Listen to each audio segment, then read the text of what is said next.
What's going on, guys? This is Brian from Advancement Hockey Advising here, and today we're going to be talking about how to handle getting cut the right way. We're making this video here because I think I can speak on behalf of all hockey players and parents that getting cut is probably one of the worst, if not the worst feeling that you can possibly experience as a hockey player, right? It's very difficult to go through. Trust me, I know it's happened to me a bunch of times. It's not fun, but honestly, like as hard as it can be, I think that there is some positive that can come out of the experience if you handle it the right way. So with that being said here, in this video, we're gonna show you step by step how to best approach the situation of getting cut, how to do it the best way and the wrong way to do it, just so you know step by step what to do to best handle the situation if it does happen to you moving forward. All right, now before we dive into the details here, as always, just a quick reminder to absolutely smash that like button. And if you haven't already, and if you're new here, hit that subscribe button and notification bell so you never miss another video moving forward. All right, so let's dive into the do's and don'ts here. So first off, do not get angry and argue with the coach, right? The coach's mind is pretty much made up at this point, and no amount of arguing or getting angry or any emotional kind of stuff is going to change his mind. In fact, if you do this, if you did have some sort of a shot in the future to make his team, chances are that you probably sank all those odds, right? So you do not want to do this. Trust me when I tell you that. What you want to do instead is calmly listen to them as they're giving you, the news. And most coaches will give you some feedback too as they're giving you the news. So you want to listen for that feedback. If they don't give you feedback, ask them for some feedback. Ask them, why did I get cut? Like, what can I improve on? And all that kind of stuff. Now, when you ask this, you have to be genuine. You can't come off as being passive aggressive. Very important, right? You want to be, kind and nice and respectful when you're asking this. And most coaches will be more than happy to give you some feedback. And most of the time, the feedback's actually going to be very good. So take that feedback and then, work from there to get better. If you're too emotional at this point too, and if you're kind of choked up from the moment, that's totally fine. You could say, hey, listen, coach, this news, I'm not really in the best headspace, but could I ask you for some feedback in the future? And most coaches, again, will be more than happy to deliver that feedback. Last quick pro tip here is, if you're not too emotional or anything in the moment, at the end, before the coach lets you go for the meeting, ask the coach if an affiliation would ever be possible.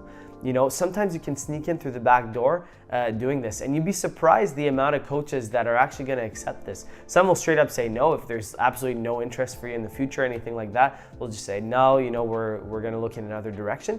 But sometimes, coaches will say, you know what, yeah, I'll affiliate you. I'll give you a shot to come to practices, to come prove yourself, all that kind of stuff. You'd be surprised. I've actually myself snuck in the back door on teams by doing this in the past couple times. So, if ever, this does happen to you, don't get angry with the coach. Instead, kind of listen, ask for feedback, and see if you can get an affiliation in the process. Moving on to point number 2 here is do not have parents call the coach to explain himself, right? The last thing a coach wants is to have an angry parent call him to explain why his kid got cut, all that kind of stuff. That's just a huge no-no in the world of hockey and in professional life altogether, right? When you get to about a certain age, you have to be the one making the phone calls, right? Now that age can vary, right? But I would say a good rule of thumb is around 13 or 14 years old, something like that. When you get to that age, you got to practice calling coaches yourself. It might be scary at first, but as you keep doing it, you get more comfortable with it. And it's just going to help you develop as a person too in the process. But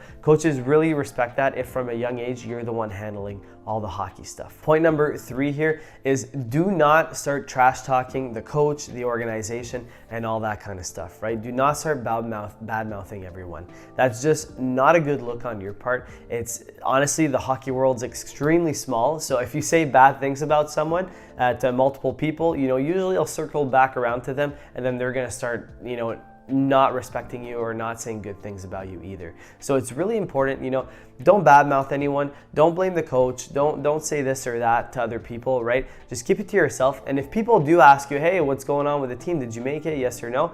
Just be honest. Don't blame the coach. Just say, listen, I didn't make it, for whatever reason, and I'm just going to work hard next year to really make the team, or I'm going to look elsewhere to another program if that's an option. If you're honest like this, you don't badmouth anyone and you're kind and you're respectful and all that stuff, other people will respect you for that. So as tempting as it is sometimes when your emotions are high, do not badmouth others. Don't badmouth the coach or organization. Instead, take it on the chin and kind of move on with your head held high, and people will respect you for it. All right, so moving on to point number 4 here is to not pretend like everything is fine, right? Just saying I'm fine, everything's fine, that's not faze me, I don't care. Doing that won't help you, right? Getting cut is very tough, right? It's emotionally very difficult. I know very well. I've been through it a bunch of times. It's not fun by any means, and it really does hurt. And those negative feelings aren't gonna go anywhere for a while, right? So they have to be acknowledged. You have to face those negative feelings head on. If you don't, then they're just gonna chip away at you in the background. So it's really important it's almost like a grieving process, right? It's not as bad as a grieving process, right? If someone passed away, God forbid, or whatever. But it is very difficult. It's a tough struggle that you're going through in your life. So it's really important to face that struggle head on, go through it, and not pretend like it's not there. So when you're facing this, you can either do this alone, right? I typically like to do it alone, but I also like to talk to other people too about it, about what I'm going through. Find people that you trust, either your parents, your really close friends or teammates, or a therapist, anything like that, someone you can talk to about it, or an advisor would be another person you can talk to, right? And talk to them how you're feeling, go through it, work through it, and then you'll see just by talking about it either out loud to yourself or to someone else, it's really gonna it's just gonna make you feel overall better, right? So really important, do not ignore these feelings. Go through it. It's gonna take quite a bit of time, but if you face it, the time window that you're gonna be feeling those negative feelings is probably gonna shorten if you face it head on. All right, so moving on to point number 5 here is to not drown in self-pity after the initial shock factor. Now, when you say self-pity here, we're not referring to, the period right after you get cut, right? Because right after you get cut, your emotions are flying high, obviously, self-pity, anger, all that kind of stuff, those emotions are gonna come, right? For first 24 to 48 hours, usually this happens. So at that point, self-pity, whatever, that's totally fine. We're not referring to that here. What I'm referring to is afterwards, like a few days after, a week after, or something like that. If you pull the victim card, you're not helping yourself, you're not helping, your future teammates or anything like that. It's not gonna serve anyone, right? So you do not wanna pull that victim card after that initial shock factor, okay? Instead, you wanna see the silver lining out of the situation. You wanna say, okay, I'm not at the level that I need to be to make that current team. What can I do here? What can I improve? And if you got feedback from the coach, that's the silver lining. You can say, hey, I know now what I need to improve to make the team next year. This struggle here is gonna make my character stronger, and I'm gonna, become ultimately a better hockey player out of this whole process. So if you go ahead and flip the switch and don't see it, as a terrible thing that happened to you and pull the victim card, and instead see the silver linings in it, trust me, this will be a much better way to go about the whole process than pulling the victim card. And last but not least here, point number 6 is not to blame others, okay? And I might trigger a few of you by saying this,